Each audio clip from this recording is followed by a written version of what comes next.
जी अस्सलाम वालेकुम नाजरीन, आप देख रहे हैं डिजिटल न्यूज़ पॉइंट और मैं हूं आपका मेज़बान मोहम्मद उस्मान मुगल। आज हम बात करेंगे कराची के इलाके डिफेंस में कत्ल होने वाले शाहजेब के हवाले से, जिसका आज सुप्रीम कोर्ट ने फैसला सुना दिया और बिल आखिर 10 साल के बाद ये फैसला जो है वो आज सुप्रीम कोर्ट से सुनाया गया और इस कत्ल के इस वाक़े में मुलविस जो मुल्ज़मान थे उन्हें आज सुप्रीम कोर्ट ने जो है वो रिहा कर दिया है। आपको बताएंगे कि आज की समात का अहवाल क्या था और ये मुल्ज़मान कौन थे और इस सारे वाक़े का पस मंज़र क्या था। शाहजेब कत्ल केस जो है ये साल 2012 से जो वो शुरू हुआ और आज बिलाखिर सुप्रीम कोर्ट तक पहुंचा और सुप्रीम कोर्ट ने आज शाहजेब कत्ल केस के हवाले से फैसला सुना दिया। मुल्ज़मान की जानिब से लतीफ़ खोसा एडवोकेट जो है वो आज सुप्रीम कोर्ट के अंदर जो है वो पेश हुए हैं, जबकि जस्टिस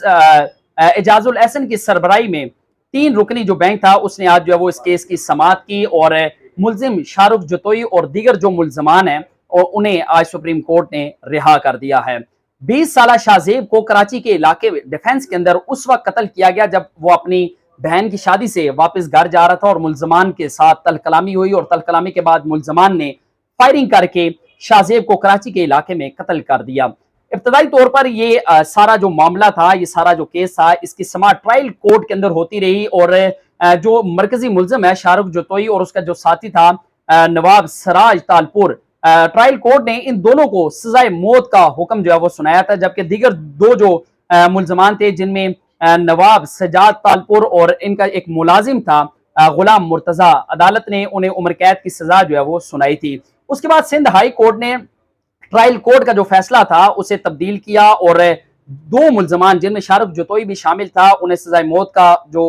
हुक्मनामा जारी किया गया था उनको तब्दील करके उम्र कैद के अंदर जो है वो सजाए मौत के उस हुक्म को तब्दील किया गया और बिल आखिर एक मरतबा फिर से जो मुल्जमान थे उनकी सजाएं जो है वो तब्दील की गई। मुल्जमान ने अपनी इस कैद की जो सजा थी, उम्र कैद की सजा के हवाले से सुप्रीम कोर्ट में अपनी अपीलें जो है वो दायर कर रखी थी, जिस पर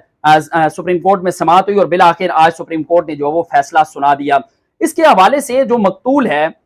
शाहजेब, उसके वालिद ने आज से 5 साल पहले यानी साल 2017 के अंदर उन्होंने एक बयान दिया था और उनका ये कहना था कि मकतूल की जो फैमिली है उसकी मुशावरत के बाद मुल्जमान के साथ उनका जो है वो सुलह हो चुकी है और सुलहनामा की जो कापी है वो भी अदालत ने तलब कर ली थी और बिल आखिर उस सुलह की बुनियाद पर मरकजी मुल्जिम शाहरुख जतोई और उसके जो साथी थे उन्हें अदालत ने एक मरतबा फिर से इस सारे केस के अंदर उनकी जो जमानतें थी वो मंजूर कर ली थी और ये बाअसर मुल्जिम अपनी जमानत मंजूर होने के बाद विक्ट्री का निशान बनाते हुए अदालत से रवाना हुआ था। उसके बाद जो साबिक चीफ जस्टिस इफ्तिखार मोहम्मद चौधरी थे उनकी जानिब से अस खुद नोटिस लेने के बाद ये सारा मामला जो है वो एक मरतबा फिर से इंसदाद दहशतगर्दी की अदालत के अंदर जो है वो जेर समाअत रहा और 1 फरवरी साल 2018 के अंदर, क्योंकि 17 के अंदर जो मकतूल शाहजेब थे उनके वालिद के और इन मुल्जमान के दरमियान होने वाली जो सुलह थी उस सुलह के बाद मुल्जिम को रिहा कर दिया गया था और बिल आखिर मुल्जिम को दोबारा साल 2018 1 फरवरी साल 2018 में दोबारा गिरफ्तार करने का हुक्मनामा जो है वो जारी किया गया और अदालत के हुक्म पर एक मरतबा फिर से शाहरुख जतोई को गिरफ्तार किया गया और उसका नाम ECL के अंदर जो है वो डाला गया। उसके बाद अदालत के हुक्म पर इसे जेल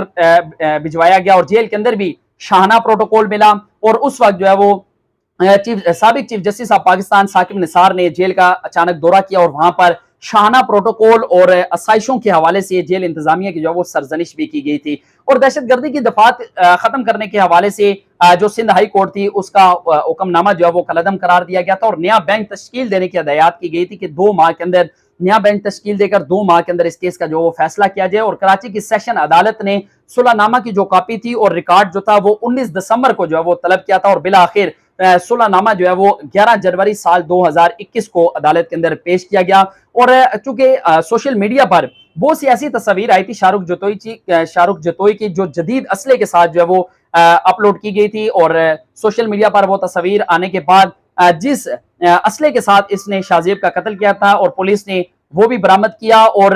गैर कानूनी असला रखने के केस में 5-5 लाख रुपए के जो मुचलके थे वो जमा करवाने के जो मरकजी मुल्जिम था उसकी जमानत मंजूर की गई थी और आज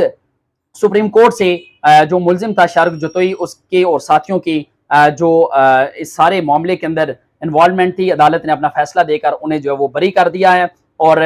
अब इंतजार ये करना पड़ेगा कि कराची के इलाके या पूरे पाकिस्तान के अंदर इस तरह के 62 अफराद जब अदालतों से छूटते हैं और वो मजीद कानून को कुछ नहीं समझते और कानून की खिलाफ वर्जियां करते हुए वो नजर आते हैं। तो जहां सवाल ये भी पैदा होता है कि क्या इदारों ने यह तहकीकात की कि शाहजेब के वालिद ने किस दबाव के तहत जो मुल्जमान थे उनसे सुलह की, क्योंकि इससे पहले भी मकतूल के वालिद ने कई बयान दिए जिसमें उनका यह कहना था कि मुल्जमान काफी बाअसर हैं, उनकी जानिब से मजीद संगीन नताइज की जो वो धमकियां दी जा रही हैं और बिला आखिर यहाँ पर भी निज़ाम वैसा ही हुआ जिस तरह मामूल के केसेस में हम देखते हैं कि बासर मुल्जमान जो है वो डरा धमका कर जो है वो सुलह कर लेते हैं, और सारे मामले में भी इसी तरह हुआ और बिला आखिर एक बासर मुल्जिम वो आज सुप्रीम कोर्ट से बरी हो गया। और इस सारे मामले के हवाले से भी और मजीद इस तरह के जो हकायक हैं वो भी आपके सामने लेकर आते रहेंगे। तब तक के लिए अपने मेजबान मोहम्मद उस्मान मुगल को दीजिएगा इजाजत। अल्लाह ने के बान।